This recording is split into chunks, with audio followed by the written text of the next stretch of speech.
Hare Krishna. Hare Krishna. We're happy to be here with all of our friends and brothers and sisters. And we'd like to thank everyone for bringing this to the attention of the community near and far. And I wanted to express that we're also coming from a very, how can you say, background that is filled with civil disobedience.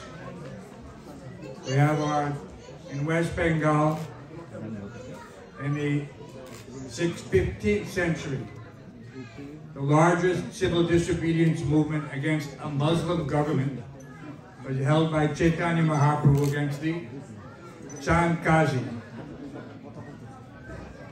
And this civil disobedience was a result of the attempts to stop the Sankirtan that Chaitanya Mahaprabhu was propagating throughout the Navadvip area.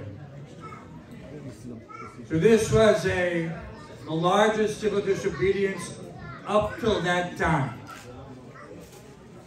And so we know what can be accomplished by such efforts once unified.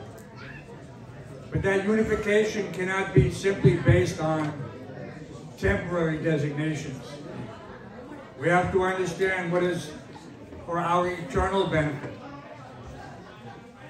And if everyone is united, then nothing can break apart that unity. But it must be based on something tangible, something transcendental, not just on a temporary situation. We know the atrocities were there. These cannot be overlooked. But to go forward, the civil disobedience must be very carefully organized. And we are daily out on the streets of New York City. You must have seen us. This chanting of the holy names, Hare Krishna, Krishna Krishna, Hare Hare, Hare Rama, Rama Rama, Hare Hare. So there's a verse in the Srimad Bhagavatam, the Bhagavad Purana. This is the essence of all knowledge. Vedanta means end of knowledge. Veda means knowledge. And Siddhanta means the perfection of knowledge. So there it says that in Kali Yuga, there's only one method. Yagnai Sankirtana Priya Yajanti Sumeda Saha. That the only real weapon, Sangopanga Chapasada, is the weapon of Sankirtan. This chanting cannot be taken away. And we saw that when the Chand Kazi tried to silence Chaitanya Mahaprabhu. What did he do? He ordered them to break the mridangam. So when he did that, in one night, 10,000 people marched against the Kazi. 10,000 people. So just imagine if 10,000 people performed Sankirtan in front of the White House or in front of the UN. Could they ignore you? No. They could not. But if 100 people come and just hold some signs, it's not very effective because they come and go. That's why we do Sankirtan every single day. I'm an American. I was born in Manhattan and raised here in Queens, in Astoria. But I came to this philosophy by the grace of a great teacher, A.C. Bhaktivedanta Swami Prabhupada. We are all coming from an era of war and destruction. And during our generation, we all had to be drafted in what we consider to be an unjust war. But Prabhupada told us not to dwell on such things, that these are all temporary. But what is permanent is your eternal soul. And so while we're fighting for the rights of each other, for the oppression, and for the genocide. We have to know that the real, what they cannot take away from you is your culture. So you have to maintain this culture very strong. This is what we're trying to preserve. That is why we go dressed as we do. People say, why do you Westerners wear dhoti and kurta? It's because we're trying to preserve the ancient culture of India. Because this is what will prevail. The culture of India will prevail.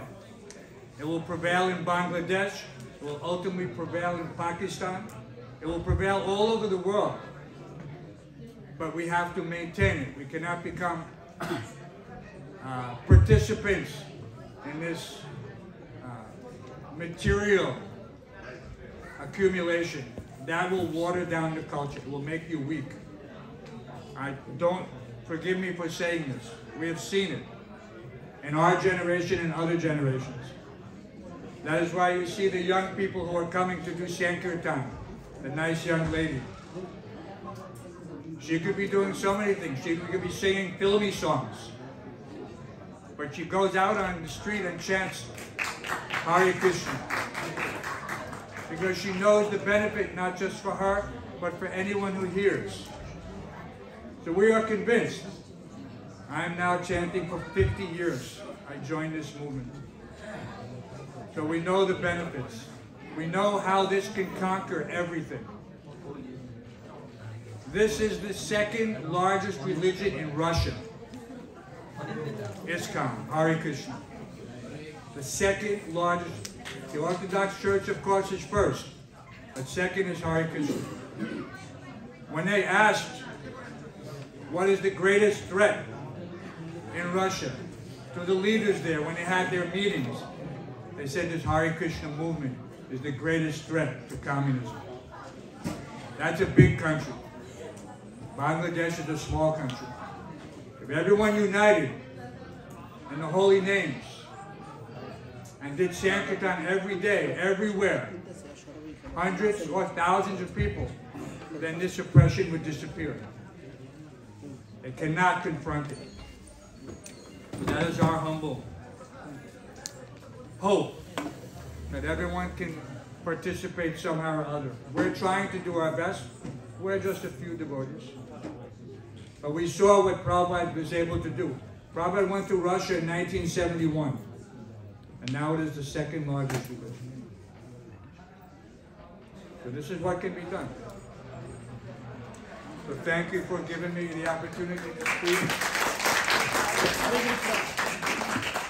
We also have our oldest Hindu temple in America, in Brooklyn. Of all places, in Brooklyn. So please come anytime, every Sunday we're having open house. And we love to have you. We love to have all of you. To have Kirtan and Prasad. Hare Krishna, thank you.